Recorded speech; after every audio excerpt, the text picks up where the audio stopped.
ঢিঙত এক জঘন্য ঘটনা। এগৰাকী নাবালিকা টিউচন কৰি ঘৰলৈ গৈ থকা অৱস্থাত ধৰ্ষণ কৰি পেলাই থৈ গ'ল পথৰ কাষত। কলকাতাৰ ডাক্তৰ মৌমিতাৰ দেৱনাথৰ কাণ্ড মাৰ নজৰতে ঢিঙত একে জঘন্য ঘটনা। মুমূৰ্ষ অৱস্থাত ৰাইজে উদ্ধাৰ কৰে নাবালিকাগৰাকীক। তিনি পাখণ্ডই ধৰ্ষণ কৰি পেলাই থৈ যোৱা প্ৰত্যক্ষ কৰে পথচাৰীয়ে। নাবালিকা ছাত্ৰীগৰাকীক ঢিং FRUত ভৰ্তি কৰে যদিও সংকটজনক অৱস্থা হোৱাৰ বাবে নগাঁও অসামৰিক চিকিৎসালয়লৈ প্ৰেৰণ কৰে।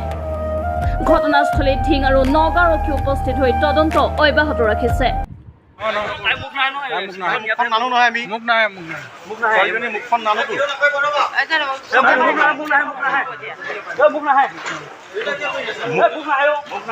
মুখখন নাহে নহয়, তাই ঢাকা হৈ আছে আকৌ।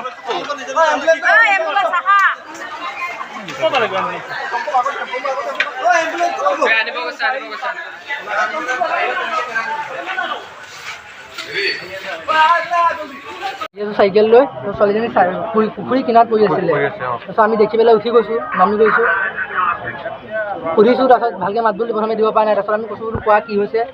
তেতিয়া কৈছে যে ল'ৰা তিনিজনে বোলে ধৰি পেলাই কৈছে মুখত বান্ধিছে বুলি কৈছে। ঢিং বজাৰৰ মাজমজিয়াত ঢিং পাব্লিক হেল্থৰ পাছফালে 100 মিটাৰ দূৰত্বত এজনী নাবালিকাক বৰ নিৰ্মমভাৱে ধৰ্ষণ কৰিছে। সেইকাৰণে আমি আৰক্ষী প্ৰশাসনক আমি 12 ঘণ্টা সময় দিছোঁ। 12 ঘণ্টা সময়ত যাতে কালপিত ওলাই তেওঁ দৃষ্টান্তমূলক শাস্তি দিয়ক। তাৰ ক্ষেত্ৰত আমি অহা কালিৰ পৰা সকলো ঢিংবাসী ৰাইজে স্বতঃস্ফূৰ্তভাৱে ঢিং বন্ধ আমি ঘোষণা কৰিছোঁ। সকলো ৰাইজক ওলাই আহিব দিছোঁ আৰু উচিত শাস্তি দিয়ক। 24 ঘণ্টাৰ ভিতৰত আমি নিদিওঁ, 12 ঘণ্টা সময় দিছোঁ। ফাষ্টেগ আদালতত তেওঁলোকক যাতে ফাঁচী ব্যৱস্থা কৰক, এইখিনি আমাৰ ক'ব লগা। যে ঘটনাটো আমি খুব লজ্জিত অনুভৱ কৰিছোঁ। আচলতে নিৰৱচ্ছিন্নভাৱে ঢিঙৰ যিটো প্ৰশাসনিক যিটো ব্যৱস্থা লাহে লাহে অৱক্ষয় পিনেলৈ গতি কৰি আছে। এই স্পেচটোৱে হওক, কিবাই হওক বা বাঘ এটা আহি সন্ত্ৰাসৰ সৃষ্টি কৰিছে, কিন্তু প্ৰশাসনৰ ভূমিকা অতি একদম লজ্জাজনক এটা প্ৰশাসনৰ পদক্ষেপ। গতিকে আজি ঘটনাটো আছিলে পুনৰবাৰ ঢিঙক জোকাৰি গৈছে। গতিকে ছাত্ৰ সন্থাৰ যিটো বন্ধ আমি পূৰ্ণ সমৰ্থন কৰিছোঁ। আমি সহযোগিতা কৰিম ৰাইজে, আৰু আমি আহ্বান জনাইছোঁ 12 ঘণ্টাৰ ভিতৰত দোষীক কৰায়ত্ব কৰি উপযুক্ত শাস্তি দিয়ক। আজি দেখা গৈছে যে এটা পুনৰ ৰাজ্যত দেখা গৈছে যে ধৰ্ষণ কাণ্ড, এগৰাকী নাবালিকাক ধৰ্ষণ কৰি পথৰ কাষত পেলাই থৈ গৈছে ঢিঙত। কি ক'ব আচলতে?